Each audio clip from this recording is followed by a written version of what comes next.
Good morning student. Next आपकी जो संधि है वो है ऋतु संधि। इससे पहले आपको उत्त मैंने करा दी है, सप्त भी करा दी है विसर्ग में। अब नेक्स्ट आपकी ऋतु संधि के बारे में हम यहाँ पर अध्ययन करते हैं।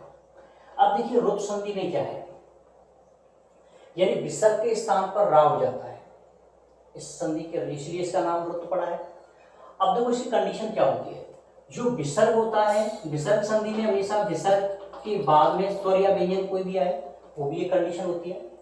तो विसर्ग से पहले आ या आ को छोड़ करके, ह्रस्व अथवा दीर्घ आ को छोड़ करके कोई भी अन्य स्वर आए, जिसमें ई भी हो सकती है, ऊ भी हो सकता है, ए ऐ ओ कोई सा भी स्वर हो सकता है। विसर्ग से पहले ये कंडीशन होनी चाहिए, आया नहीं होना चाहिए। दूसरा, विसर्ग के बाद में कोई स्वर आ सकता है, किसी भी वर्ग का तीसरा चौथा वर्ण, जैसे क च ट त प, 5 वर्ग होते हैं, पांचों वर्गों के तीसरे चौथे पांचवें वर्ण भी आ सकते हैं। य व र ल और ह ये वर्ण भी आ सकता है। तो अगर इस तरह से कंडीशन है तो विसर्ग के स्थान पर रा हो जाता है, हलंत रा। अब देखिए ज्यादातर स्टूडेंट क्या करते हैं, ये लंबी लाइन है तो इसको 2 लाइनों में कर देते हैं, जो कि गलत है। उसको इस तरीके से करें, कम से कम ये पूरी लाइन एक लाइन में आने से ये पता रहे कि विसर्ग के स्थान पर ये रा हुआ है। अब कुछ बच्चे क्या करते हैं, इसको यहाँ लिख देते हैं और फिर उसमें ये पता नहीं चलता कहाँ पर क्या चेंज हुआ है। एक क्रम इस तरीके से होना चाहिए कि एक पूरी लाइन में आ जाए, उसके बाद यहाँ एरो लगा करके कि ये रा यहाँ पर आया है। तो ये चीज अगर आपको करना है तो जैसे यहाँ तक लिख दिया, यहाँ तक आ गया, तो इसको आप उसके नीचे लिख दें और इसको एरो पे, जैसे ये यहाँ पर ये लाइन है, आप इस लाइन को यहाँ लिख दें और ये रा है, इसको थोड़ा सा एरो लगा करके नीचे लिखें, जिससे ये पता रहे कि इसके स्थान पर चेंज हुआ और ये लाइन इसमें ना आकर के यहाँ आ गई है। तो यानी इस तरीके से लिखना चाहिए जो आगे आपको दिक्कत समझने में न हो। अब देखिए दोबारा एक बार, विसर्ग से पहले आया आ को छोड़ करके कोई भी स्वर हो और विसर्ग के बाद में कोई स्वर भी हो सकता है, वर्ग का तीसरा चौथा पांचवा वर्ण भी हो सकता है, य ल इनमें से भी हो सकता है, तो विसर्ग के स्थान पर रा हो जाता है। अब देखिए जैसे एग्जाम्पल है अपना नी प्लस जन है, तो विसर्ग से पहले यहाँ ई है और विसर्ग के बाद च वर्ग का तीसरा है, च छ ज, तो यहाँ विसर्ग के स्थान पर क्या हो जाता है र, तो यहाँ क्या हो जाएगा नी र प्लस जन, ये बनेगा। तो अब यहाँ रा के बाद में स्वर होता तो इसमें मिल जाता। अगर रा के हलंत रा के बाद में स्वर नहीं है तो ये हमेशा कहाँ जाता है, आगे की साइड जाता है, आगे जाता है तो हमेशा ये ऊपर लगता है। तो यानी रा हलंत इस तरीके से लिखते नहीं है, तो इसलिए यहाँ पर ये जाके ऊपर लग जाता है। ऐसे ही यहाँ देखिए आयु प्लस वेद है, तो विसर्ग से पहले उ है, विसर्ग के बाद में वाह है, वाह भी आ सकता है। तो देखिए यहाँ पर तो विसर्ग के स्थान पर यह रा हो जाता है और रा के बाद में स्वर होता तो इसमें मिल जाता। अब यहाँ स्वर नहीं है तो व्यंजन है, तो निश्चित ही इसके ऊपर आगे लग जाता है।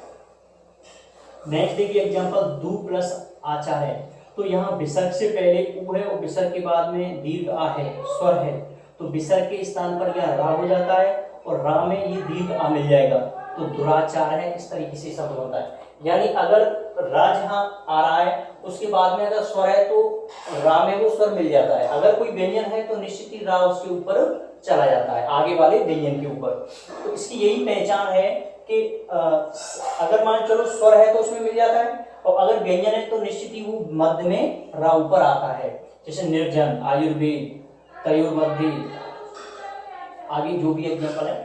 तो इस तरीके से अगर मध्य में रा ऊपर आता है तो वहां विसर्ग संधि हो सकती है। देखो नी प्लस आकार है, तो विसर्ग से पहले ये, विसर्ग के बाद में दीर्घ आ है, तो विसर्ग के स्थान पर रा हो जाएगा, रा में आ मिल जाएगा, तो निराकार शब्द बनता है। अब देखिए यहाँ तयोर मध्य, विसर्ग से पहले ओ भी आ सकता है, आया आ नहीं आना चाहिए, और इसके बाद माँ है, तो त वर्ग का पंचम माँ, सॉरी प वर्ग का पंचम माँ हो जाता है, तो यहाँ विसर्ग के स्थान पर रा होगा और रा माँ पर ऊपर चला जाएगा।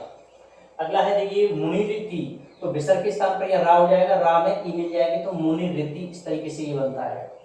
दू प्लस आत्मा, तो विसर्ग के स्थान पर यह रा होगा और रा में आ मिल जाएगा, इस प्रकार से यह दुरात्मा शब्द बनता है।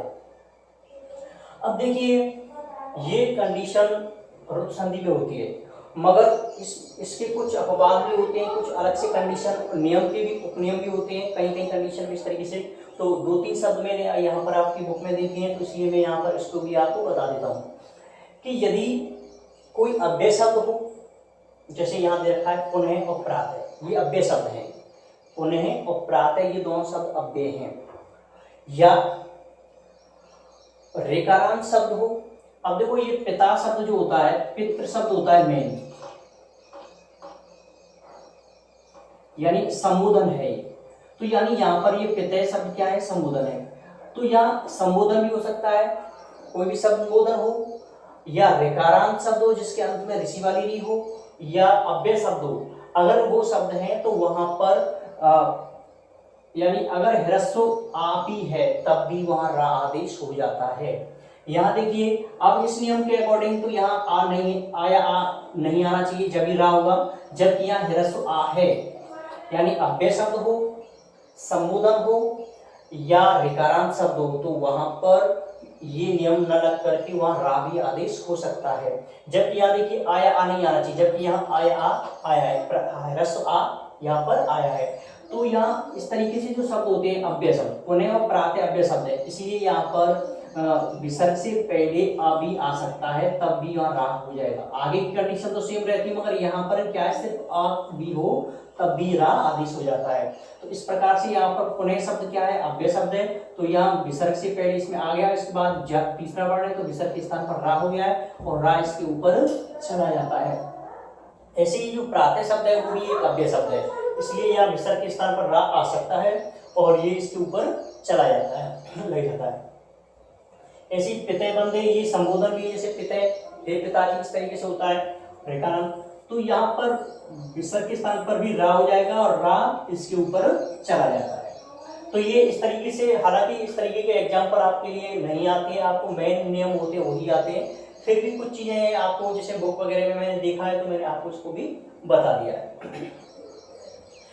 अब इसमें सबसे मेन चीज यही ध्यान रखना है, विसर्ग से पहले अ या आ नहीं आना चाहिए, और विसर्ग के बाद में स्वर भी आ सकता है, किसी वर्ग का तीसरा चौथा पांचवा आ सकता है, या इनमें से आ सकता है। तो विसर्ग के स्थान पर निश्चित ही रा आदेश होता है। उसके बाद हम तोड़ के देखते हैं, और इसकी पहचान यही है कि किसी शब्द के मध्य में यदि र ऊपर आ रहा है तो इसका मतलब वहां विसर्ग संधि हो सकती है। अगर मान चलो रा में कोई स्वर मिला है तो वहां भी हो सकती है। अगर मान चलो विसर्ग के स्थान पर रा हुआ, उसके बाद में अगर कोई स्वर है तो उसमें मिलता है। जैसे देखिए दुरात्मा, तो यहाँ रा में आ है, मुनिरिति रा में ई है, तो यहाँ इसको तोड़ करके देखते हैं, विच्छेद करके। और अगर रा ऊपर है तो निश्चित ही विसर्ग संधि का एग्जाम्पल हो सकता है, उसको हम फिर अलग अलग विच्छेद करके देखते हैं और फिर उसके बाद ये पता चलता है कि इसमें कौन सा शब्द मेन है।